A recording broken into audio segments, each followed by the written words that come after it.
Okay, to turn the main power on, the main power is in the back here. Just switch it on. Switch it on, you'll see the red light flashing. Come to the front of the machine. You have to wait until the PLC boots up. Take it out of e-stop mode and then hit power on. If you don't hit power on, nothing's going to happen. The machine won't heat up. It'll just sit there idle. To get the heater to go on, just push the heater on, and now you're heating up the machine. It's going to heat up to whatever temperature you set on the thermostat. Typically, we like to run it right around 195. The only reason you would change that is if your shop was extremely cold. You might want to heat that up a little bit, or if you're using rigid banding, you might want to heat it up so it heats up the banding a little bit. Once it's up to temperature, you can turn the motor on. If you try to turn the motor on prior to it rising to temperature, it will not turn on. It'll just sit there and wait. From an operator standpoint, it's a very simple control. There's only 5 screens to it. Icon driven, very basic. So motor is on now, motor off, motor on, same with the heater. The glue hopper is right here to your left. If you turn that on and the glue's down, it'll automatically eject glue into the glue pot. From there you go into your manual screen, and on your manual screen you're able to manually feed the banding, cut it off, and turn your motor on off. And if you have a part that you're not familiar with, you can also go into a dry cycle, which will clamp the part and it will literally run the part without putting tape. Your auto screen, this is where you run the machine from. And it's got 2 different modes. It's got laser off mode and laser on mode. If you're doing an open-ended part, you're going to be running in the laser off mode. If you're running in the laser off mode and open-ended part in your settings, you're going to want the open to be set at 280. That's 280 millimeters it's going to come out. And you want the stop move to be set at 2, which means after the guillotine cuts, it's going to wait for 2 seconds, then open up. If you're running with the laser on, and you go to your settings page, you want to change that 280 to 250 millimeters. So now it's only going to come out 250 millimeters, and you want to change that stop mode to 5 seconds. So after the guillotine cuts, it's going to wait for 5 seconds before your clamp opens up. Those are the only 2 settings you have to change between an open and a closed-ended part.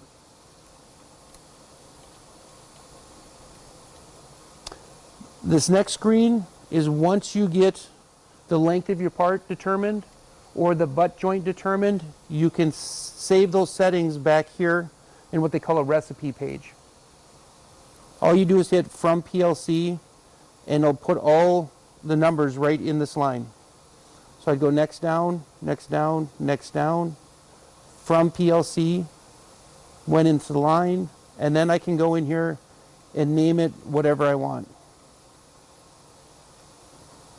And now that's saved in memory. As far as the controller, that's all there is to the controller. Okay, to load a new banding, you have to go from run to load. You pull the old banding out. You grab the new banding. You push it in. You use the roller to assist in going in. Push it all the way in to the die set. After it's pushed into the die set, just go into your run mode. And now you're ready to go. So once you have the band fed into the machine, you want to go into your manual screen, which says manual. You want to hit band feed. It's going to feed it out 280 millimeters and stop. Then you want to hit band cut. It's going to cut it off. And now you can check your glue spread to make sure it's the proper glue spread. But what it's also doing is when it cuts it, it's cutting a 30-degree angle on there. So when you come back to get your butt joints, you can get a seamless butt joint. Okay, so in setting up for, this is an 1 1/8" board, we need to set your pressure wheel, and we also need to set your tape guide. So how you set your pressure wheel is you put your spacer underneath the wheel, and a lot of people will turn the motor off so it's not spinning and it doesn't pull your board. And just lower this down. Once it's lowered, just tighten all these levers, pull your spacer out, and you're set. To set your band height, what I like to do is I like to bring another piece of banding out, cut it, and then when I put it inside here, there just needs to be a little play, like a 1/16 of an inch. If there's too much, I can just loosen this lever right here, and I can just lower it down, and once I get it where I want it, just tighten it back up. Okay, so now we're ready to run a part. So the first thing we do is we go into our auto screen, and we turn our laser off because this is an open-ended part. And this number right here says it's going to go out 6,100 millimeters. And we know this isn't 6,100 millimeters, so I'm just going to keep that number in there. But if you needed to change it, let's say you had a little bit bigger part and you didn't know it, you can just put it 999. And then once you have that set, when you step on the foot pedal, your bottom pressure wheel is going to come up and your tape's going to start coming out, and it's going to come out to 280 millimeters. We have to make sure that that's on a 2 for 2 seconds, 280 millimeters. Then I just put my part in there, step on the foot pedal, wait for the edge of the tape to come out, follow it into the pressure wheel, and then just let it cycle around the part.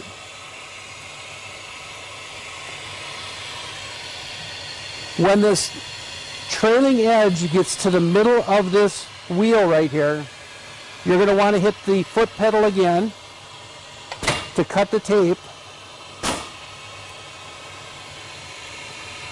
And there you have a perfect part. Now that you've run that part once, right here the encoder says it went 1,391 millimeters.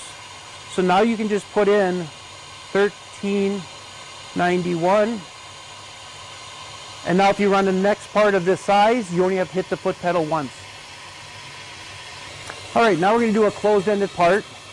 The first thing you do is go into your settings and you change your open time to 250, so it's only going to travel out 250 millimeters.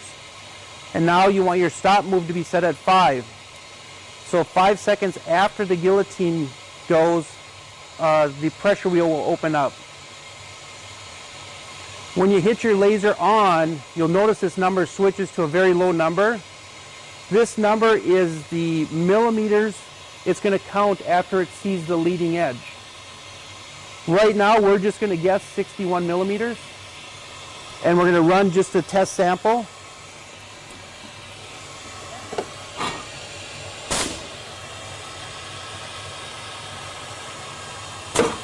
And I'm just going to do a short strip on it because I don't want to go around the entire part because I'm not sure what this joint is going to be. And I want to check just the leading edge to make sure there's nothing hanging off there. And now how this works is this floating laser, when I push the board on it, actually goes down. And what it does is it keeps the laser on the right-hand side relative to the bottom of the board. So as it advances and sees that tape, then it's going to go off. So let's just run a short strip into that.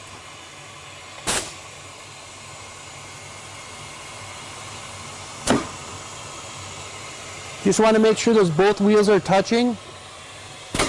It's going to cut it.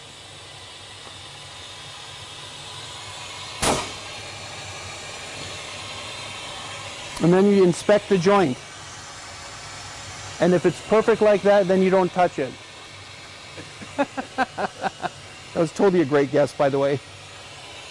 So let's do that again. And let's make sure that joint doesn't come in.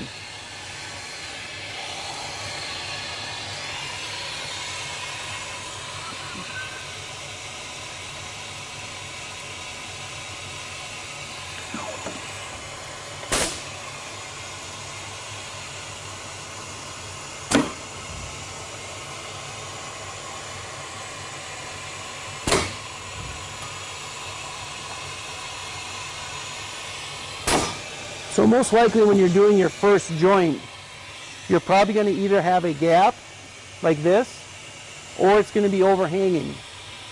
So what you do to fix a gap is you want to tell the machine you want a longer piece of tape.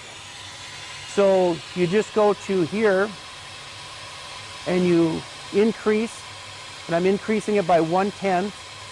If you want to increase it by a bigger number, like 1/2 millimeter at a time, you can go 1/2 millimeter at a time.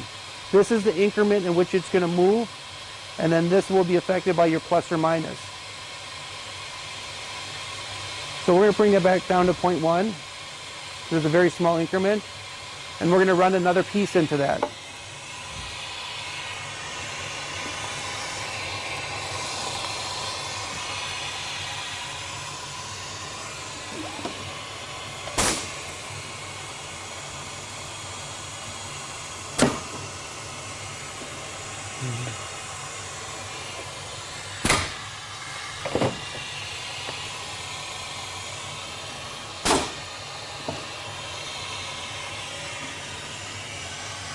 And that joint is still just a little bit short.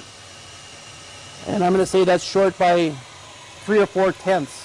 So we just edge it up. 1, 2, 3, 4. And we try it again.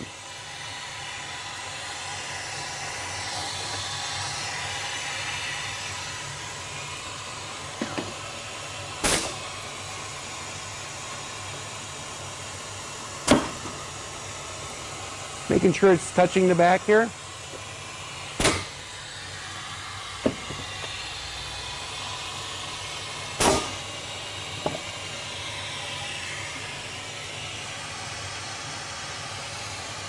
To me, that's a good joint. Some people might try to get another 1/10 out of it, but that's all going to be up to your quality control guy. But that's how you dial in a joint. So once you got your butt joint dialed in, then you're ready to process a part.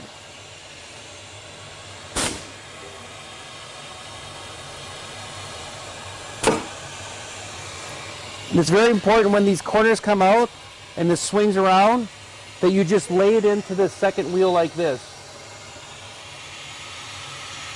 so it doesn't bounce.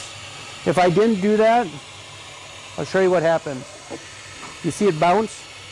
Then right here it's not going to be a tight joint.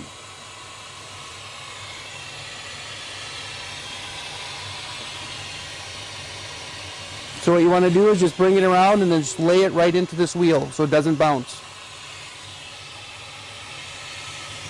Very important when you come around the back side that the wheels on the laser are set in the back and that you don't touch the part.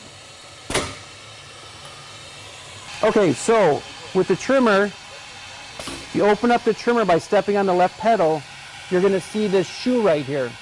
This shoe is what your board is going to go up against. So the board can't go in any farther than that shoe. So when you're trimming, you want to push right up against this shoe. Okay, so trimming is a manual operation. You don't have a power wheel. So you're actually going to be feeding it from right to left, and you're going to be keeping constant pressure right on these arrows because that's in the middle of the shoe. So all I do is turn my motors on, step on my foot pedal to separate it, push it up against that shoe, let it go, and then just start trimming. And when you go around the corners, you want to keep constant pressure right on that center point.